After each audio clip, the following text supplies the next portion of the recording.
महात्मा बुद्ध अपने शिष्यों के प्रति बड़ा स्नेह रखते थे।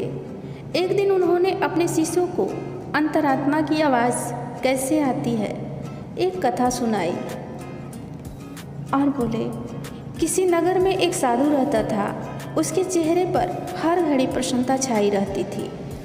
उसके जीवन में आनंद का साम्राज्य था। लोग अपनी अपनी समस्याएं लेकर उसके पास आते थे और संतुष्ट होकर जाते थे। एक दिन एक सेठ साधु के पास आया और उन्हें प्रणाम करके बोला, महाराज, मेरे पास किसी चीज़ की कमी नहीं है, धन दौलत बाल बच्चे सब कुछ है, फिर भी मेरा मन बड़ा अशांत रहता है, मैं क्या करूं? साधु ने जवाब नहीं दिया। वह चुपचाप बैठा रहा, फिर उठकर वहां से चल दिया। सेठ भी उसके पीछे पीछे चल दिए। आश्रम में एक कोने में जाकर साधु ने आग जलाई और एक एक करके लकड़ी उसमें डालता रहा। आग तेज होती रही। कुछ देर के बाद वह सेठ की ओर बिना देखे उठ खड़ा हुआ। सेठ को बड़ी हैरानी हुई। वह तो अपना दुख लेकर साधु के पास आया था, पर साधु अपने काम में लगा रहा और फिर बिना कुछ कहे वहाँ से जा रहा था।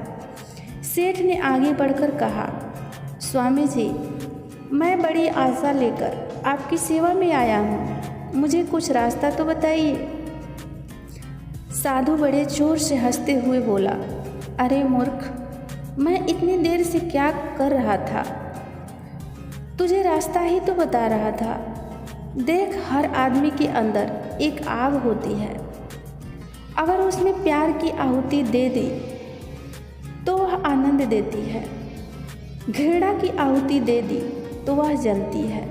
तू अपनी आग में रात दिन काम, क्रोध, लोभ, मोह, मद मत्सर की लकड़ियाँ ला रहा है। भले आदमी अगर बीज अशांति के बोएगा तो शांति का फल कैसे पाएगा? अपनी अंतरात्मा को टटोल। सुख और दुख बाहर नहीं है, बल्कि तेरे भीतर ही है। सेठ की आंखें खुल गई और उसे सही रास्ता मिल गया, जिससे उसका जीवन नई दिशा में मुड़ गया और वो शांति से रहने लगा। एक दिन एक दुखी व्यक्ति गौतम बुद्ध से अपना दुख सुना रहा था। गौतम बुद्ध बोले, तुम व्यर्थ की चिंतित हो रहे हो। सुख दुख हमेशा नहीं रहता। मैं तुम्हें एक कथा सुनाता हूँ। किसी नगर में एक सेठ रहता था। वह बड़ा ही उदार और परोपकारी था। उसके दरवाजे पर जो भी आता था वह उसे खाली हाथ नहीं जाने देता था और दिल खोलकर उसकी मदद करता था। एक दिन उसके यहाँ एक आदमी आया। उसके हाथ में एक पर्चा था जिसे वह बेचना चाहता था। उसके पर्चे पर लिखा था, सदा न रहे। इस पर्चे को कौन खरीदता? लेकिन सेठ ने उसे तत्काल खरीद लिया और अपनी पगड़ी के एक छोर में बांध लिया। नगर में कुछ लोग सेठ से ईर्ष्या करते थे। उन्होंने एक दिन राजा के पास जाकर उसकी शिकायत की, जिससे राजा ने सेठ को पकड़वाकर जेल में डाल दिया। जेल में काफ़ी दिन निकल गए। सेठ बहुत दुखी हुआ। क्या करें, उसकी समझ में कुछ नहीं आ रहा था। एक दिन अकस्मात सेठ का हाथ पगड़ी की गांठ पर पड़ गया।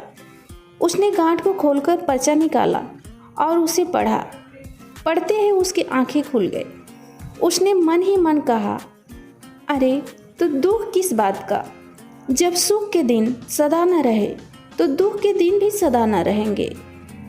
इस विचार के आते ही वह जोर से हंस पड़ा और बहुत देर तक हंसता रहा।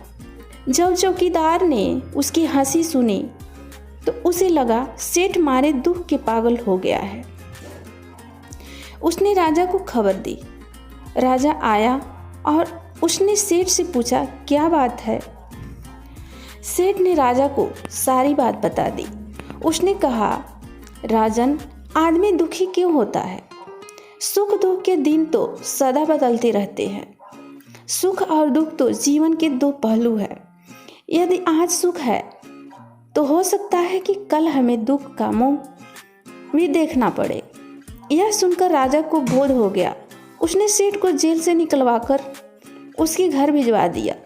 सेठ आनंद से रहने लगा, क्योंकि उसे ज्ञात हो गया कि सुख के साथ साथ दुख के दिन भी सदा नहीं रहते। कथा सुनकर व्यक्ति के मन का बोझ हल्का हो गया। उसने गौतम बुद्ध का आशीर्वाद लिया और अपने घर की ओर चल दिया। एक समय गौतम बुद्ध अपने शिष्यों के साथ भ्रमण कर रहे थे। भ्रमण करते समय सभी एक स्थान पर विश्राम के लिए बैठ गए। समय बिताने के लिए गौतम बुद्ध ने अपने शिष्यों को एक कथा सुनाई। किसी नगर में एक व्यक्ति रहता था। उसने परदेश के साथ व्यापार किया। मेहनत भली कमाई हुई और उसकी गिनती सेठों में होने लगी। महल जैसी हवेली बन गई। वैभव और बड़े परिवार के बीच उसका जीवन बड़े आनंद से बीतने लगा। एक दिन किसी दूसरे नगर से उसका एक संबंधी आया। बातचीत के बीच उसने बताया कि उसके यहाँ का सबसे बड़ा सेठ गुजर गया है। बेचारे की लाखों की धन संपत्ति पड़ी रह गई है। बात सहज भाव से कही गई थी, पर उस आदमी के मन को डगमगा गई। हाँ, उस सेठ की तरह एक दिन वह भी तो मर जाएगा। उसी क्षण से उसे बार बार मौत की याद सताने लगी। मेरी भी मौत आएगी, उसे ले जाएगी और सब कुछ यहीं छूट जाएगा। चिंता के मारे उसकी देह सूखने लगी। देखने वाले देखते कि उसे किसी चीज़ की कमी नहीं है। उस पर उसके भीतर का दुख ऐसा था कि किसी से कहा भी नहीं जा सकता था। धीरे धीरे वह बिस्तर पर पड़ गया। बहुत इलाज कराया गया, लेकिन उसका रोग कम होने के बजाय बढ़ता ही गया। एक दिन एक साधु उसके घर पर आया। उस आदमी ने बेबसी से उसके पैर पकड़ लिया और रो रो कर अपनी व्यथा उसे बता दी। सुनकर साधु हंस पड़ा और बोला, तुम्हारे रोग का इलाज तो बहुत ही सरल है। उस आदमी के खोए प्राण मानो लौट आए। अधीर होकर उसने पूछा, स्वामी जी, वह इलाज क्या है? साधु ने कहा, देखो, मौत का विचार जब मन में आए, जोर से कहो, जब तक मौत नहीं आएगी मैं जीऊँगा। इस नुस्खे को 7 दिन तक आजमाओ। मैं अगले सप्ताह आऊँगा। 7 दिन के बाद साधु महाराज आए तो देखते हैं कि वह आदमी बीमारी के चंगुल से बाहर आ गया है और आनंद के गीत गा रहा है। साधु को देखकर वह दौड़ा और उसके चरणों में गिरकर बोला, महाराज, आपने मुझे बचा लिया। आपकी दवा ने मुझ पर जादू सा असर किया है। मैंने समझ लिया कि जिस दिन मौत आएगी उसी दिन मरूंगा, उससे पहले नहीं। साधु ने कहा, मौत का डर सबसे बड़ा डर है। वह चेतनों को मारता है, मौत उतनों को नहीं मारती। Thank you.